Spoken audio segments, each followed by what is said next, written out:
So when is it safe to go from a walker to a cane after a total knee or a total hip replacement surgery?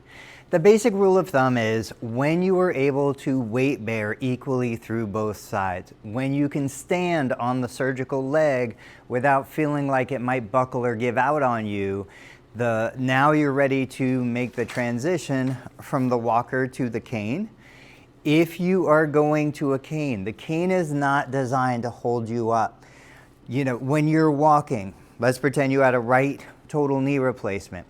You're not using the cane on the right side, you're using the cane on the opposite side, and you're not using the cane to lean on.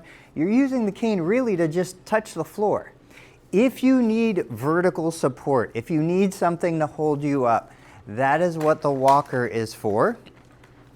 The walker gives you the stability, the walker gives you something to hold you up. But usually after a total knee replacement, it could be somewhere between 10 and 14 days. If you're going to use a cane during the transition process, you can use it opposite the surgical leg. You can use it once you can walk pretty steady, but you just need that little bit of touch to maintain your balance in the center. If you're not ready for it, stick with the walker. There is nothing wrong with using the walker longer than other people expect. And what a lot of people will do is they'll keep the walker around for nighttime trips to the bathroom. They'll keep the walker around for early morning stiffness or late into the evening fatigue.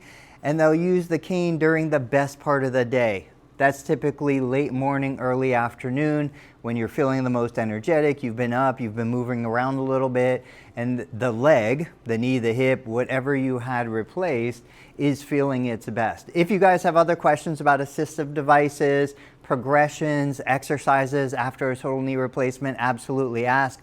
My name's Tony Maritato. I'm a licensed physical therapist, and I'm happy to help.